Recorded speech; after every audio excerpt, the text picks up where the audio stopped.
नमस्कार दोस्तों, स्वागत है आपका हमारे चैनल टैक्स पर्सन में। आज हम जानेंगे कि बजट 2024 में जो रियल एस्टेट की ट्रांजैक्शंस पर कैपिटल गेन्स टैक्स लगता था उसमें क्या बदलाव आया है। दोस्तों देखिए, कैपिटल गेन दो तरह का होता है। पहला लॉन्ग टर्म कैपिटल गेन। अगर आपने किसी प्रॉपर्टी को आज खरीदा और उसे 2 साल अपने पास होल्ड करने के बाद उसे सेल करते हैं तो उस पर जो भी प्रॉफिट होगा उसको लॉन्ग टर्म कैपिटल गेन्स कहेंगे। इसी तरीके से अगर आप उस प्रॉपर्टी को 2 साल से पहले बेच देते हैं, 2 साल होल्ड करने से पहले अगर उसे बेच देते हैं तो उस पर जो भी प्रॉफिट होगा उसे कहा जाएगा शॉर्ट टर्म कैपिटल गेन। इस वीडियो में हम बात करने वाले हैं प्रॉपर्टी पर होने वाले लॉन्ग टर्म कैपिटल गेन की, ना कि शॉर्ट टर्म कैपिटल गेन की। क्यों? क्योंकि long term capital gain tax 20% से घटाकर 12.5% कर दिया। आप कहोगे वाह भाई वाह, 7.5% सरकार ने टैक्स रेट कम कर दिए, लेकिन आपसे एक बेनिफिट ले लिया, इंडेक्सेशन। इंडेक्सेशन क्या होता है और इसका प्रॉपर्टी की सेल परचेज के कैपिटल गेन्स पर क्या प्रभाव पड़ता है? इंडेक्सेशन एडजस्ट कर देता है आपके एसेट की परचेज प्राइस को इन्फ्लेशन के हिसाब से, जिससे आपकी परचेज प्राइस बढ़ जाती है और आपको प्रॉफिट और टैक्स दोनों कम हो जाते हैं।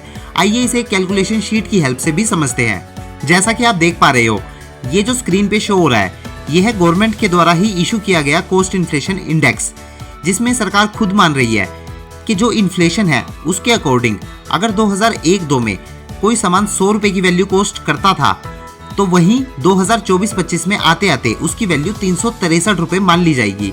मतलब अगर आप कोई एसेट 2001-2 में 100 रुपये का परचेज करते हो तो जब उस पर प्रॉफिट कैलकुलेट करना होगा तो 100 रुपये का ना करके उसकी प्राइस 100 रुपये ना मान के 363 रुपये मान ली जाएगी।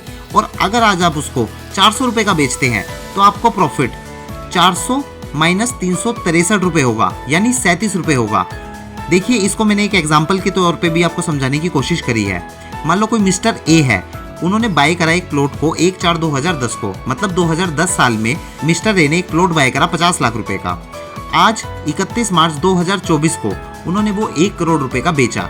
तो प्रॉफिट एक लेमैन क्या कहेगा, कितना प्रॉफिट हुआ?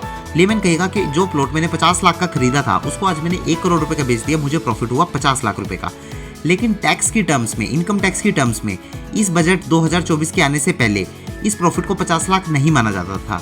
इस प्रॉफिट को कितना माना जाता था वो समझते हैं इस एग्जांपल से। मान लो आपका सेल प्राइस 1 करोड़ रुपए, लेकिन आपके परचेज प्राइस को 50 लाख नहीं मानेंगे, इसको इंडेक्स कर देंगे। इंडेक्स कैसे करेंगे? आज की वैल्यू, जितनी भी आज की वैल्यू होगी उसको डिवाइड करेंगे हम 2010 की वैल्यू से, और ये मेरा आ गया 2.08।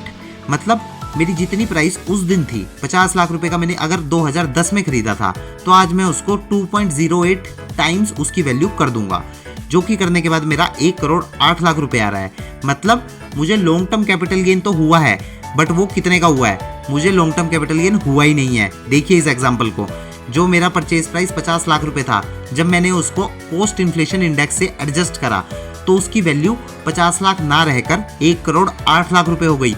मतलब मेरे को लॉन्ग टर्म कैपिटल गेन ना होकर लॉन्ग टर्म कैपिटल लॉस हो गया और मुझे कोई टैक्स देने की जरूरत नहीं पड़ी। लेकिन वही बजट 2024 के बाद क्या होगा इस सिचुएशन में? इस सिचुएशन में होगा कि मेरा सेल प्राइस तो 1 करोड़ रुपए है और मेरा जो कॉस्ट प्राइस है वो 50 लाख। अब मैं उसको इंडेक्स करूं या ना करूं? नो, सरकार ने इंडेक्सेशन का मौका आपके लिए अब काट दिया है। अब आप इंडेक्स नहीं कर सकते, अब आपको 50 लाख रुपए को ही परचेज प्राइस मानना पड़ेगा। ठीक है, तो अब आपका लॉन्ग टर्म कैपिटल गेन कितना होगा? वो होगा 50 लाख और उस पर आपको देना है 12.5% पे टैक्स, जो कि बना 6.25 लाख। तो देखा, हमारा कोई टैक्स बन ही नहीं रहा था, उस पर भी हमें 6.25 लाख रुपए का टैक्स देना पड़ गया। तो ये है इंडेक्सेशन। हालांकि वित्त मंत्री ने यह भी स्पष्ट किया है कि 2001 वर्ष तक की एसेट की परचेज को ग्रैंडफादरिंग किया जाएगा, जिसका मतलब है कि यदि आपने 2001 से पहले संपत्ति खरीदी है तो परचेज प्राइस को उस वर्ष तक इंडेक्स किया जाएगा। 2001 के बाद की खरीदी हुई कोई संपत्ति को इंडेक्स नहीं किया जाएगा, एक्चुअल प्राइस को ही परचेज प्राइस कंसीडर कर लिया जाएगा। ये परिवर्तन 23 जुलाई 2024 से प्रभावित होंगे। हालांकि इनकम टैक्स में सेक्शन 54 की एग्जाम्पशन को बरकरार रखा गया है। इसका मतलब अगर आप अपना एक घर बेच के दूसरा घर खरीदने जा रहे हैं तो याद रखिए आप अपने पूरे के पूरे कैपिटल गेन्स टैक्स को एग्जेम्प्ट करवा सकते हैं। सो गाइज, मेरा नाम है तुषार जैन और आप देख रहे हैं मेरा चैनल टैक्स पर्सन।